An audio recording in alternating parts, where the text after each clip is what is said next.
Welcome to the Beginner's Guide to Warframe. This video will break down everything you need to know about Warframe to get you started on your journey. Bear in mind there are a lot of systems and content in this game, but for the sake of time and simplicity, I will be going over the main overarching systems that you will come across in your early days of playing, as beginning in this game with no knowledge of what to do and where to go can be scary and confusing. But don't worry, Brother Sleek is here to guide you into the light. Warframe is a free-to-play, third-person looter-shooter set in a sci-fi universe where you control a character called a Warframe and ping-pong to different planets in your spaceship and dispense death to anyone who stands in your way, like this piece of shit. The first choice you make when you start the game is choosing your first war slave, but don't worry, all of these Warframes in the beginning can be acquired later on in the game.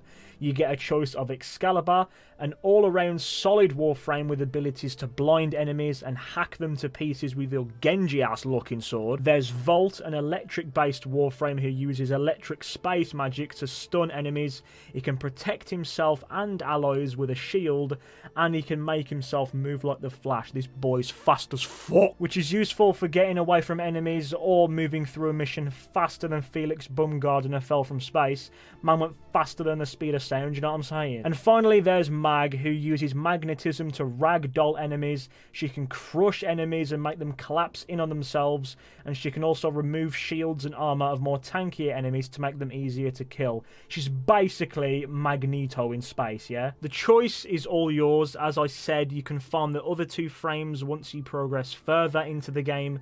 As for me, I chose Excalibur, so you know where I stand. In the beginning, you will have your chosen Warframe and your starter weapons. These aren't the best by any means, however you can replace these weapons by building new ones, which is what you want to be doing anytime you can.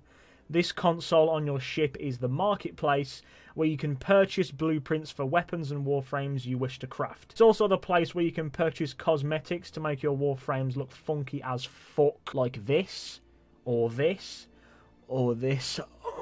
But for now we want to buy weapon blueprints. So click on the categories icon in the upper left to drop down the menu. Hover over weapons and you can see primary, secondary and melee.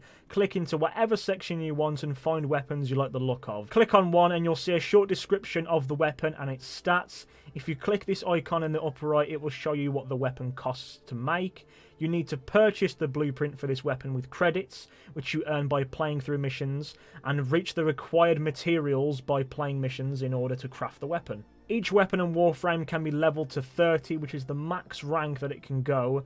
You will gain experience towards your mastery level, which is your total account level for every new piece of gear you level.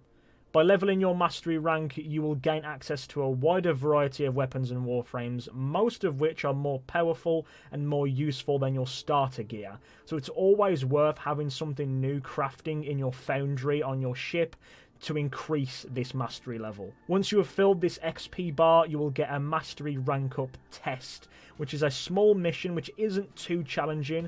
By completing this mission, your mastery rank will increase by 1. Speaking of the foundry, your ship has a few stations. The foundry, as I said, is used as a crafting table to craft new gear like weapons and Warframes. Behind it is the modding table, which is where you can view all of the mods you have collected through running missions and playing the game. Mods are cards which are used to upgrade and augment the stats of your weapons and Warframes. At the bottom of a selected mod, you can see what this mod is for. Mods are what make Warframes so unique, as you can tailor your weapons and Warframes to how you like by making a build around your style of play. Next is the arsenal, which is where you can view and equip your inventory of weapons and Warframes you want to use. You can also change the appearance of these weapons and Warframes by adding colour or cool looking cosmetics that you've bought in the marketplace. Once you have your loadout of weapons and your chosen Warframe, you can progress through the solar system. This is called the star chart. You will start on Earth and progress through all of the planets as you play through the story, and to progress to a new planet, you must first complete the checklist on that planet's junction. This is a barrier that you will need to bypass by completing the checklist shown by hovering on the junction icon in order to gain passage to newer planets. These tasks aren't too difficult to complete, and the more planets you unlock, you will be introduced to new systems and mechanics that would take me far too long in this video to explain. Hopefully this information will give you the basic tools that you need to get you going on your Warframe journey. As I said in the beginning, there are a lot of systems and types of content in this game for you to discover and play through.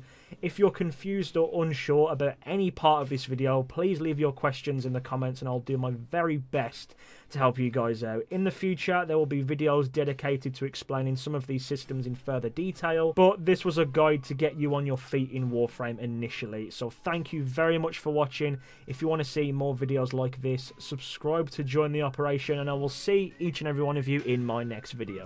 Goodbye, guys.